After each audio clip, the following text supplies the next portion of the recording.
Hey, ladies and gentlemen, this is Carmine Sabia for Explain America, and Vice President Kamala Harris, she just got the worst news you could possibly think she could get before this election. Before we get started, please make sure you like, comment, share, and subscribe. Those little things really help us out, and they help our channel continue to grow. And if you're not watching us on YouTube, please visit that address in the lower right-hand corner. It's youtube.com/@explainamerica. When you get there, hit subscribe, absolutely free. It really helps us out.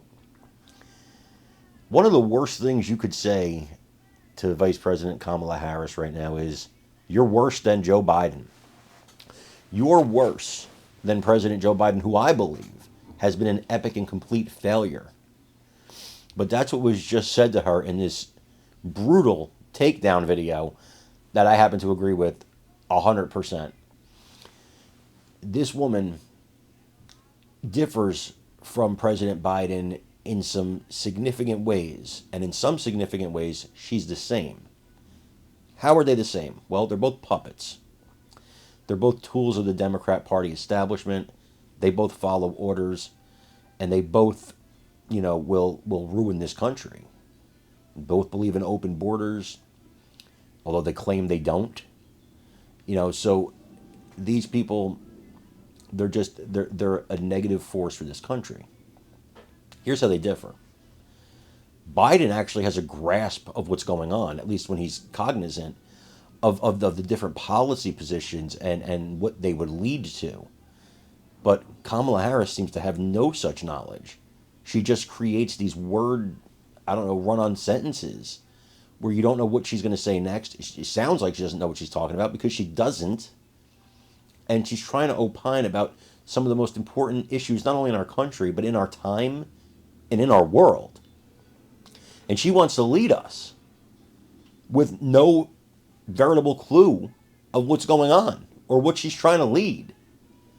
Absolutely crazy. I want you to watch this video. Like I said, epic, brutal takedown, and let me know what you think in the comments.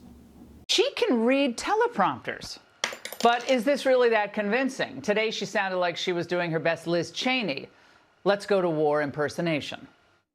There are some in my country who would instead force Ukraine to give up large parts of its sovereign territory, who would demand that Ukraine accept neutrality. These proposals are the same of those of Putin. They are proposals for surrender, which is dangerous and unacceptable.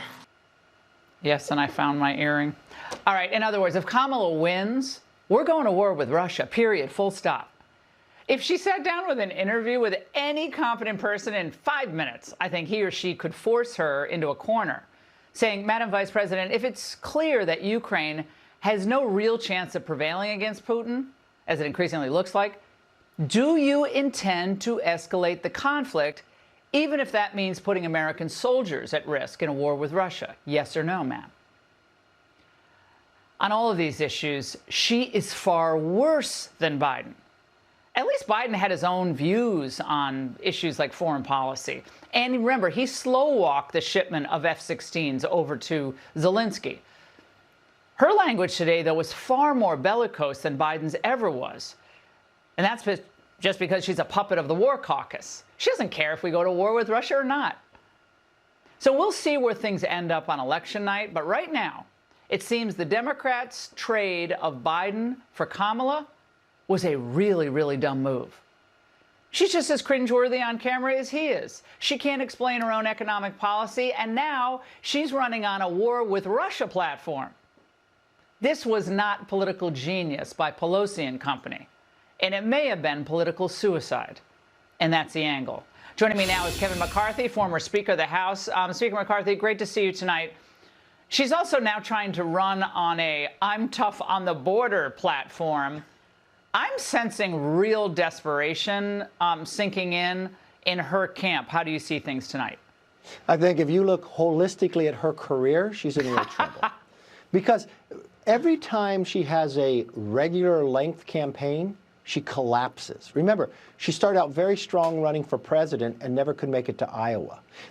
When you have a problem with the MSNBC, Stephanie Ruhle tells you that you didn't even answer the question. What do you think American independent voters are actually thinking? And then think for this. If you go today's date back 4 years ago, she's actually sitting 6.9% below the polling of where Joe Biden was. And I'll tell you this, what I was told by some Democratic congressional members, that Nancy Pelosi, while she was trying to get Biden out, she said, we can't have Kamala. She has lower polls than Biden. She'd be worse than Biden. So she never wanted Nancy to have Kamala Harris. She was advocating for somebody else, but she wanted Biden out, and I think it's coming home to roost now. Now, let's not forget that early voting begins today in Illinois, North Dakota, Florida, where they're facing that hurricane, and Michigan. So, Mr. Speaker, do you think Americans now know enough about her based on even just this one recent interview that even mainstream media people are clearly very unhappy with tonight? No, and you see it in polls. You saw it in one a couple weeks ago in the New York Times. 28% says they need to know more, but 60% said they wanted change. What's most interesting to me, what Kamala Harris would normally say, she's trying to claim every failure that she has, trying to say President Trump was the incumbent. No, no, no, no. The American people remember what it was like to have a secure border, where you don't have illegals coming across, raping young women and killing them. You remember what it was like when gasoline was a lower price. You remember what it was like when you didn't have inflation. There was more joy then because your dollar went further at the grocery store and the gas station. Well, again, it seems to me that this was such a big, risky move to dump Biden. But they thought they were being really clever and really smart. But the metrics that we just went through a few of them tonight. We'll see what happens on election night. But this is, if they think this was some big slam dunk, this three-dimensional chess, I am not seeing it. I think Biden would have been a much better candidate. Mr. Speaker, yes or no? Oh, exactly yes. He showed